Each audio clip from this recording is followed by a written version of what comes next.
Raider Nation, what's going on? You're watching the Raiders Report. And coming up here on today's show, we're going to talk about the latest news. And a lot of the news happened more of yesterday, but I'm excited for the NFL season, and I'm excited for voluntary camp. Plus, we're going to break down some stuff going on around the Honey Badger and Stephon Gilmore. They've most recently been linked to the Raiders. I'll tell you who's linking them. And then we're going to talk about 4 draft prospects because the Raiders are actually going to be meeting with 2 today. So, with the fact that voluntary training camp started yesterday, or voluntary workouts, excuse me, I got really excited. And shout out to Derek Carr. This dude showed up at like 5 o'clock in the morning. Also, I love the fact that Devontae Adams showed up. When your stars show up to voluntary workouts, that's the commitment to excellence that I'm looking for. That's the commitment to excellence that makes Al Davis smiling down. That's the commitment to excellence that every single Raider fan wants and sees. And you're seeing a lot of these players. Rocky Sin was there. Jonathan Abram was there. You know who also was there? Darren Waller. And I know there's been a lot of, we'll call them social media rumors out there. Oh, Darren Waller could potentially be traded this offseason. He could potentially sit out if he doesn't get a new deal. And these have been topics that I have brought up here because my job is, if I get asked the question, hey, is this a possibility? There's always a possibility in the real scheme of things. However, okay, the fact that Darren Waller ended up showing up to voluntary workouts, I'm going to go ahead and do my best to squash this right now. Is Waller going to get traded?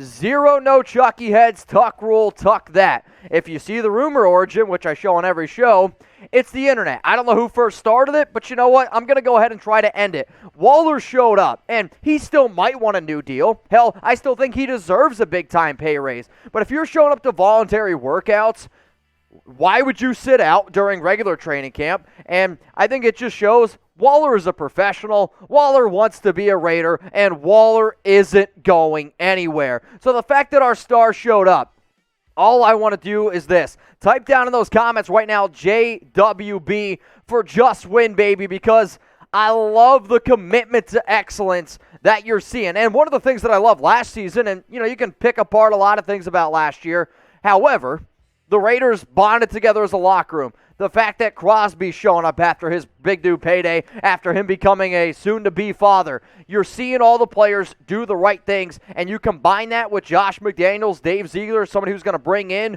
this exact same work ethic. It's going to be a recipe for success. So go ahead and type JWB. Some news that happened yesterday. Not only did the Raiders go out and sign Tashawn Bower, which I broke down from my home with my dog Chuck the Pup, they also re-signed Roderic Teamer Jr. to a 1-year deal. And I actually liked a lot of Teamer last season. He was only able to play in 10 games, had some injury issues, but he's a good special teams dude. And he provides some depth in the secondary. Teamer was brought over because I thought he was a Gus Bradley player, somebody who's worked with Bradley in the past. But if anytime you see secondary player who might not be a starter, but they have a lot of special teams value, that's a good thing. And guess what? The Patriots' old coaches, they like that stuff too. So as it stands right now, this is the Raiders' safety depth chart. You have Abram as your starting strong safety. Merrick is your free safety. I actually wouldn't be surprised if you see a lot of Merrick and Harmon out there on the field. Roderic Teamer, Tyree Gillespie, Dalen Levitt. You're starting to build a little bit more depth. Here's my question, though, to everyone out there, because I do think if there was one player that gets impacted by this move the most, it might actually be Jonathan Abram. And earlier today, the first team that went ahead and it was the Seattle Seahawks, they gave Noah Fant his 5th-year option. Jonathan Abram is eligible for a 5th-year option. Josh Jacobs eligible for a 5th year. Cleveland Ferrell, if you were drafted in the first round of 2019, you are eligible. We know that Abram isn't going to get that 5th-year option, and this new coaching staff, they didn't draft Jonathan Abram. They don't owe him anything. So not only did they bring back Dalen Levitt, not only did they go out and get Daron Harmon, not only did they go out and also get somebody like Roderic Teamer, who does remind me of a very similar skill set of Abram. Teamer's a better, we'll say, coverage player, but Abram's probably better against the run. Who's the better safety for the Raiders? Type JA for Jonathan Abram, or I want you to go ahead and type RT for Roderic Teamer. Coming up here now on the Raiders Report, we covered the news there. Let's now talk about free agency. And sure, a lot of the buzz around free agency has absolutely died down, but I know this. if there's still two players that get mentioned to me, whether it's in my DMs or whether I get added on Twitter, Instagram the most, it's Tyrann Mathieuu and it's Stephon Gilmore. Well, guess what? If anything happens around either of those players, we'll keep you up to date, guys. Subscribe for the best Raiders coverage on the internet. If the Raiders make a move, like go out and sign one of those guys, we will go live. We will party. We are going to have a good time. If I find more information, I promise you, you'll be the first ones that find out. So hit that subscribe button. Turn on those notifications. That way you don't miss a thing. So out of the Honey Badger and Gilmore, we're first going to talk here about Stephon Gilmore. And the reason is Bleacher Report released an article, or Pro Football Focus, released an article, the best landing spots for PFF's top remaining free agents. Gilmore was in fact linked to the Raiders, and PFF projected him to get a 1-year, $12 million contract with $8.75 million guaranteed. The way that this article was structured was they linked all the potential destinations, and then they said, okay, one best spot. The best spot for Gilmore, according to PFF, guys aren't going to like it. Yeah, it's the Kansas City Chiefs, which I can actually understand because if I'm Gilmore, I want to take a 1-year deal, go to a team that I know can win. He's going to have a lot of publicity because of the AFC West. The other teams mentioned, Arizona Cardinals, they desperately need a corner. Baltimore Ravens, they're going to be looking for their Marcus Peters replacement. And then you have the Las Vegas Raiders with all the connections between Josh McDaniels, the old Patriots coaches, and then Jordan Simmons, I believe is his name, the Raiders defensive backs coach who was previously with the Carolina Panthers. So does this mean that he's coming to the Raiders? I don't know. Does it mean he's coming to the Chiefs? Maybe. All I know is this. We're keeping you up to date. We will go ahead and talk about Tyrann Mathieuu in a second, but if you're watching us live, we're going to be doing an exclusive video over on Rumble.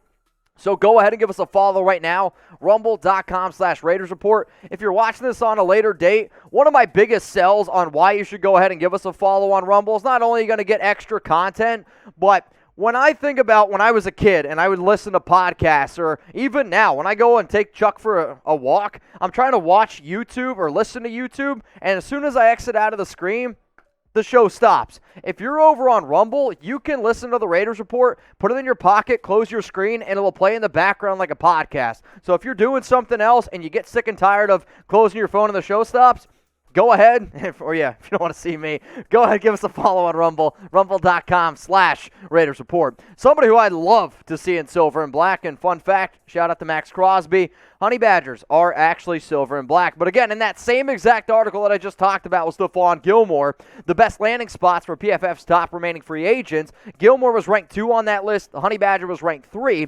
Mathieuu was also linked to the Raiders. Their projected contract was 3 years, $30 million with $20 million guaranteed.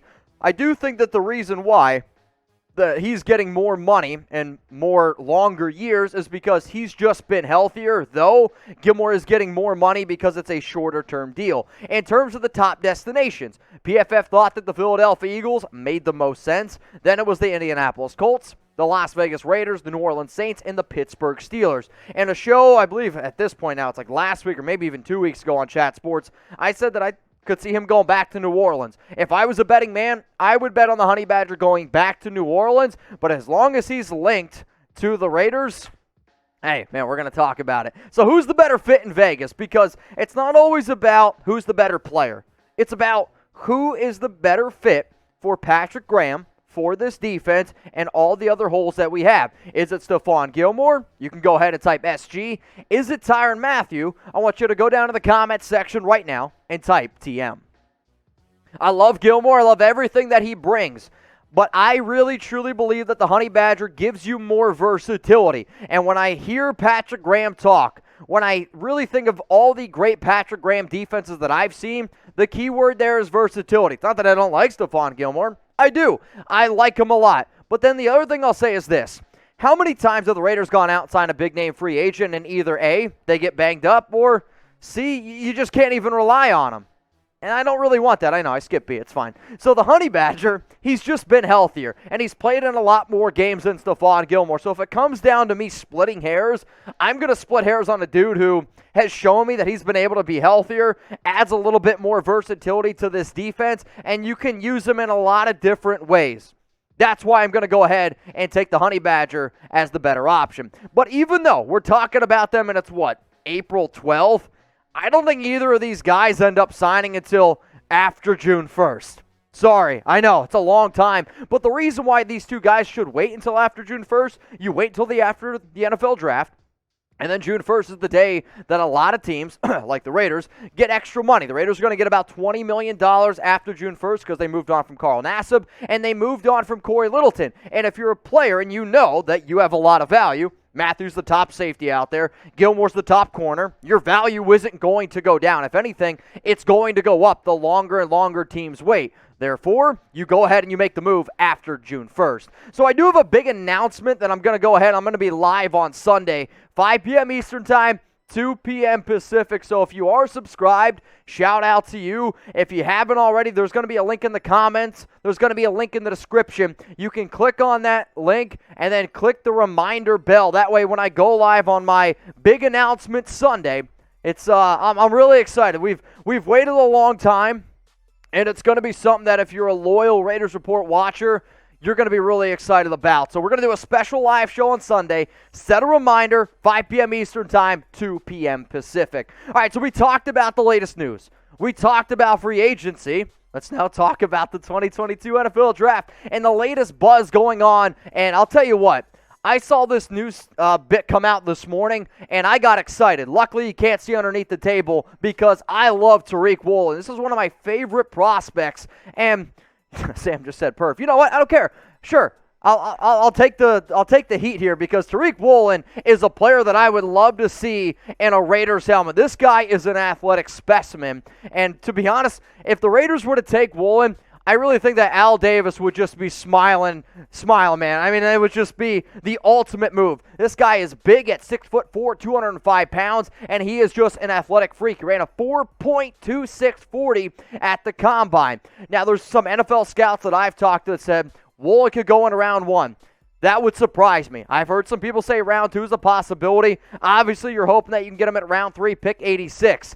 However, if you're a coach and you're like, this is the ultimate player project, because if he turns out, puts in good technique and gets good coaching, he can turn into a hell of a player. But he's really just an athlete. Can you work with just an athlete? Because he's not ready to play in the NFL with his current technique. But I also said the same thing about Nate Hobbs. Let's go to the next player here, and it's Mario Goodrich. And Vegas is hosting Goodrich for a top 30 visit. Very physical corner. I actually talked about him yesterday on my Raiders Report show because ESPN projected them to go a mock draft, and they took Goodrich, I believe, in round 4, if my memory serves me correctly. But he's physical, and he's not afraid to tackle, which I like. He was a team captain. He ran a 4.5240, and he's definitely built more for zone coverage. However, when I think about cornerbacks at the NFL level, his feet are slow, he can't get his hips turned the way that I want, and he's a below-average athlete at the NFL level. So depending on what you're deciding to do here with him, I would much rather pass on Goodrich because I've heard some people say that he could go in round 3. I actually wouldn't take him until round 5. So if the Raiders can get him in round 5, that's fine. If not, I'm okay not getting him. Another player that the Raiders are going to be hosting for a top 30 visit is Jayden Peevy, and good athlete. He's got the size. He's got the strength. My biggest concern, and actually one of the reasons why I'm a little bit curious to see why the Raiders brought in Peevy, is because a lot of the notes on him and some of his old coaches have even said they don't know how much he loves football. That doesn't really sound like somebody who I could see Josh McDaniels or Dave Ziegler potentially bringing into this locker room. And he's also controlled, or has struggled controlling his weight. I mean, he ran a 5.3. He's 6'6", 315. He's a big boy, right? Fresh out of Bel Air. 43 tackles, 7 tackles for loss, 2 sacks and a forced fumble last season for the Aggies. But when I see the notes on him from coaches who know him well, and I see they don't know if he loves football or not, that's a major red flag for me, because every time that I've ever gone back and I see notes of they don't know how much he loves football, it's usually not the best thing. Before I talk about the last player, and actually a guy who just got brought up, if you guys haven't already, please go ahead and give us a follow over on Locals as well. We're giving you a whole bunch of exclusive content. I dropped a mock draft yesterday made by Locals content creators. We also go live at least once a week, 2 exclusive videos, Mornings with Mitch, which is like an idea that pops into my head, and I'm like, all right, man, let's just go ahead, let's talk about it. And it's also giving you guys a little bit more power. So if you love the daily videos here on YouTube and you're just like, I just want more Raiders content in the offseason, I got you covered, man. So it's free to become a member, and you can watch some videos for free. But if you want just all the videos, all the content, it's $10 a month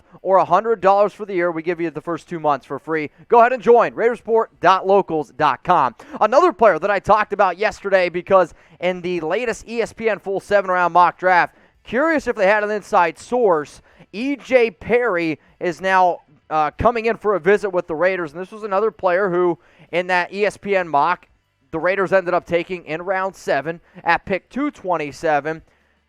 I'm not excited about it. Like, he's got average size, average arm strength. He looked halfway decent against Ivy League competition, but his mechanics are not good, and he's an inconsistent passer. And if you're an inconsistent passer in the Ivy League, I wonder how consistent you're actually going to be in the National Football League. 6'2", 210 pounds. He ran, I believe, like a 4.65 40, 3,000 passing yards, 23 touchdowns, 14 interceptions.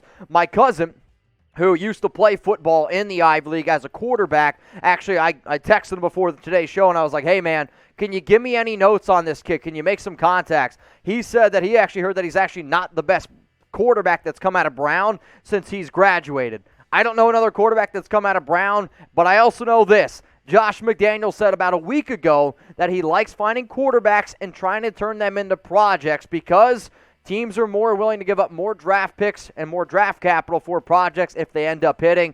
So if you go round 7 here with E.J. Perry, I wouldn't like it. I personally think he could be, though, a UDFA. So E.J. Perry, we talked about news, we talked about rumors. If you made it this far in the video, then go ahead and smash that like button.